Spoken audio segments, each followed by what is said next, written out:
What's going on, guys? Welcome back to another video. So the Stanley Cup playoffs start in less than a week. I cannot wait. But I thought before we really get into the playoff madness, I tell you my top 10 teams that have the most pressure on them to win the Stanley Cup. We're not talking win a first round like the Toronto Maple Leafs last year. Cup or bust. Which teams have the most pressure on them based off a decent amount of factors. When looking at it, what were their preseason expectations? What did they do at the trade deadline? Did they get a bunch of rentals that are going to be walking, so they need to win now? Have they won recently? Obviously, Colorado and Vegas isn't going to be top 3 in my power rankings for this. Just overall, a couple factors factoring into this. Also, the age of their core. How old is their core? Do they have guys in their early, mid-30s that aren't going to be that elite for that long? So without further ado, let's get into it. I'm going to give an honorable mention first, because I feel like I'm going to have to explain leaving these guys off the list. You can call this basically a top 11. But I got the Boston Bruins at number 11, mainly because the preseason expectations weren't that high for this team. It was more so of a transitional year. Obviously, lost Bergeron, lost Krejci, lost like everybody that they traded at the deadline for,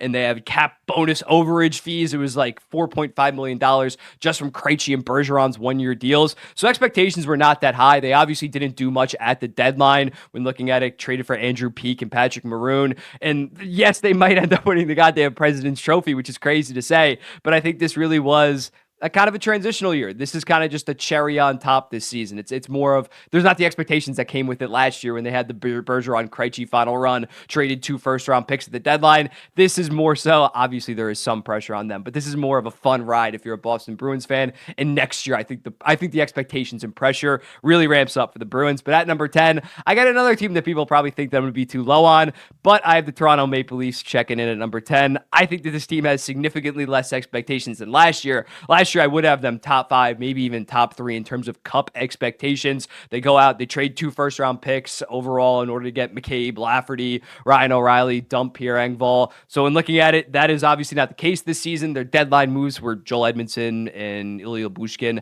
as well as the fact that the defense core just doesn't look that impressive. I think it's one of the worst defense cores that are going to be in the playoffs this season. Ilya Samsonov is playing very bad down the stretch, just looks far too inconsistent. So I don't think that this team has a ton of expectations. Obviously, the Toronto media is just going to like hype them up, like in order to get the ratings up, act like it's the end of the world if they don't win a goddamn playoff round. But I think after last year winning 1 playoff round, which is pretty embarrassing, they do have a little bit more forgiveness this season when looking at it. They did have that high. This is probably the least expectations placed on a Leafs team since 2019, maybe even 2018, but from 2020 to 2023, the expectations were far higher than they are for this team, even with William Nylander and Austin Matthews having career seasons. I don't think the Leafs have that much pressure, or that there's not that much warranted pressure overall for the Toronto Maple Leafs. At number 9, Colorado Avalanche. Can't have them too high, obviously, because they won the Stanley Cup in 2022, but still, they definitely have pressure considering we were expecting a dynasty after they won in 2022,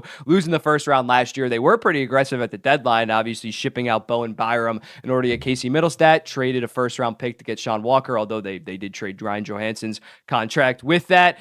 Of late, it has not been too pretty. Lost yesterday 7-0 to the Winnipeg Jets, as well as in their last 4 games, lost 6-2 to the Oilers and 7-4 to the Stars, basically all the other top Western Conference teams besides like the Canucks and Knights. So I think there definitely is still pressure on this team, but not until maybe next year or next year after that. If they still don't make a conference final, then the pressure will start building, even though they have that 1 Stanley Cup. But I do think that they are still in somewhat of a grace period. Another team that won recently at number 8, and the only reason I have them at number 8 is the Vegas Golden Knights, is because their deadline was so aggressive. It was so insane what they did when looking at it. They obviously traded 2 firsts, a second, a third, a fourth, and their 2023 first-round pick, David Enstrom, for Hurdle, Hannafin, and Mantha. So even though they won more recently than the Colorado Avalanche have a much younger core than, say, Vegas, as well as not doing as much to the deadline. They have a brighter future in terms of prospects and stuff. But when looking at this Vegas team, so aggressive at the deadline, as well as Pietrangelo being 34, Stone being 32,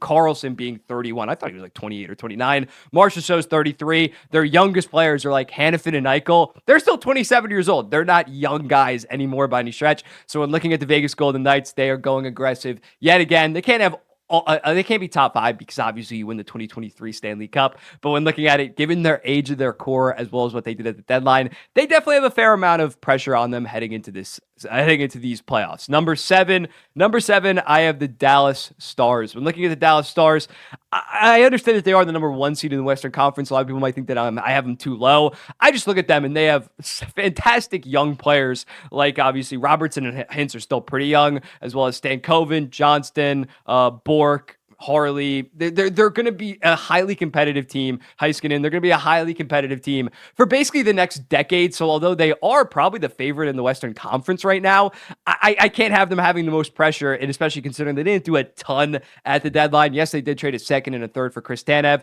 but this isn't like make it or break it for the Dallas Stars. They're going to have multiple good runs. So a decent amount of their guys are signed for the next couple of years. So when looking at the Dallas Stars, it's going to be a disappointment if they don't make at least the Stanley Cup final after making the Western Conference final, but I don't think that there's like severe panic unless the Dallas Stars losing like get swept or losing 5 games in the first round. The Dallas Stars have one of the brightest futures in the entire NHL. So at number six, I have the Winnipeg Jets. Yes, the Dallas Stars are a better team than the Winnipeg Jets, but the Winnipeg Jets did more at the deadline, trading their first, second, third, and I think a conditional third on top of Sean Monahan to get Sean Monahan and Tyler Toffoli. This core isn't that young. Yes, they have some reinforcements coming down the line with Perfetti still being young, McGrody, Colby Barlow, but their core pieces are in their late 20s, early 30s. Hellebuck and Scheifele are getting raises this summer. So when looking at the Winnipeg Jets, this is their defense core is also pretty old. So when looking at the Winnipeg Jets, this is probably their best chance to win since like 2018 when they made the Western Conference final. So when looking at the Winnipeg Jets, yeah, they have a lot of pressure, even though they're little old Winnipeg small market. I'm expecting if they don't make at least the Western Conference finals, I would deem this season a failure based on what they expected come playoff time, come trade deadline time. Moving on to number 5. At number 5, I have the Vancouver Canucks. Not a ton of preseason expectations, but after the fantastic start they had, obviously the expectations started to ramp up, and then they made probably the heftiest deal of the entire deadline, trading Lindholm, trading a first, trading Brustevich, trading Kuzmenko, who's playing very good. So that with that deal, if they don't make at least the Western Conference Finals, that deal is going to look very poor looking back on it, and if Lindholm walks. And when looking at the Vancouver Canucks, I think they're going to be heavily in the mix the next couple years, but this is their first year making the playoffs. We don't know, not saying this year's a fluke, I think they are a good team, but compared to other teams, I know the Dallas Stars are going to be back next year. I know the Avalanche are going to be back. I know the Oilers are going to be back. We don't quite have that resume of the Canucks consistently making the playoffs, so they definitely need to make the most of them having a home ice basically throughout the Pacific Division bracket. So they need to take advantage of this year. They definitely have a decent amount of pressure in terms of winning the Stanley Cup, even though they don't have the oldest. They don't have that old of a core. They don't have that old of the core. Number 4, the Florida Panthers. Kind of the same thing as the Vancouver Canucks. They also have a pretty young-ish core, not young, but it's like 25 to 29. They're going to have multiple more cracks at it, but I do think that considering they were probably like the odds-on favorite about a month ago, they have been playing a little bit less. It is very much cup or bust for the Florida Panthers when looking at their last 3 seasons. 2 years ago, President's Trophy, shit the bed, obviously. Then last year, Stanley Cup final. You got to win a Stanley Cup. Basically, if they make the Stanley Cup final and lose, that's kind of a disappointing season for the Florida Panthers at this point, given their high expectations. They traded for Tarasenko, didn't give up a ton, but when looking at them, Reinhart, Montour going to need massive extension upgrades. Bobrovsky's not getting any younger, even though when they get off this contract, they're going to have a lot more money to spend. He's playing elite. This maybe could be his last elite season. We don't know that. Florida Panthers need to take advantage of their best opportunity, which could very well potentially be this season. At number 3, I got the Carolina Hurricanes. When looking at the Carolina Hurricanes, similarly to the Dallas Stars, they're going to be a competitive team for the next decade. I'm not trying to say that this is their last run, but I will say that in terms of a salary cap structure, this is definitely their best opportunity. They have a metric shit ton of free agents this summer, and they're going to be able to keep some. But when looking at it, obviously, they got Jake Gensel, which I got to talk about that first. Trade deadline, they make the biggest splash with the Jake Gensel trade. They don't give up an absolute ton, but they're so aggressive with Gensel, saying that our time is now, in part because of these free agents. Gensel, Jarvis, Teravainen, Natchez, Shea, Pesci, Martinuk, Nosen, Chatfield, Drury. That's all the free agents. It's absolutely insane. They do have a lot of money. They are going to be able to keep some of those guys, but a lot of those guys are going to get decent pay bumps. Seth Jarvis is going to go from an ELC to like $6 or $7 million. Gensel's going to go from 6 to 8.5, 9, 9.5 easily. So when looking at this Carolina Hurricanes team, they were aggressive at the deadline, getting Gensel, trading for Kuznetsov. They need to win this season. They have not made a Stanley Cup in almost 2 decades at this point. So they need to go out and win. They need to get the job done because they have been criticized in prior years for not getting it done. And also a guy like Brett Burns, although he's still a high-level player, he's also up there in age. They might be seeing some regression next year with him. Carolina Hurricanes need to get it done. They check in at number 3. At number 2, I got the Edmonton Oilers. When looking at the Oilers, when you have the best player on earth that still has not made a Stanley Cup final, you're going to find yourself high on this list every single year. And when looking at them from a cap situation, contract situation, they only have McDavid for 2 more seasons after this at 12.5. More importantly, only 1 more season after this of Bouchard and Draisaitl. Bouchard at $4 million, Draisaitl at 8.5. So there, although the Nurse deal is horrible, although the Campbell deal is also god awful, they have some of their best deals going right now. So once those deals are up in a couple of years, and they still have some term left on that Nurse contract, some term left on that Campbell contract, they're not going to be as constructed as well in terms of the salary cap. So the Edmonton Oilers, they need to be all in. Obviously, at the deadline, they did trade for Adam Henrique, not the all-in move, but a pretty aggressive move.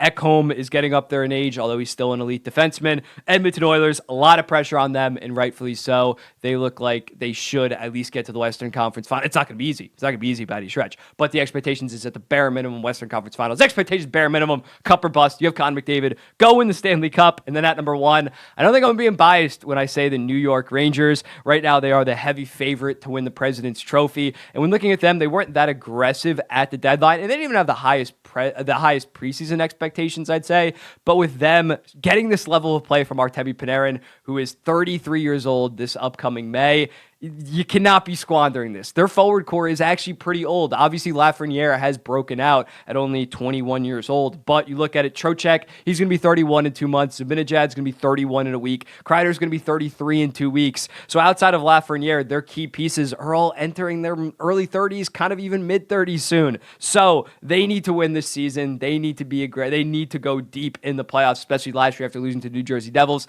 They have a lot of pressure on them, although they do have guys like Lafreniere, Fox, Igor, Miller, who are going to be good for the next couple of years. This is definitely their win now. The Artemi Panarin forward core with Zibanejad and Kreider, that is their forward core of right now. Now looking forward to Perreault, Ottman, Lafreniere. They could all be great, but you got to go based on what's winning games right now, and that is the clear core.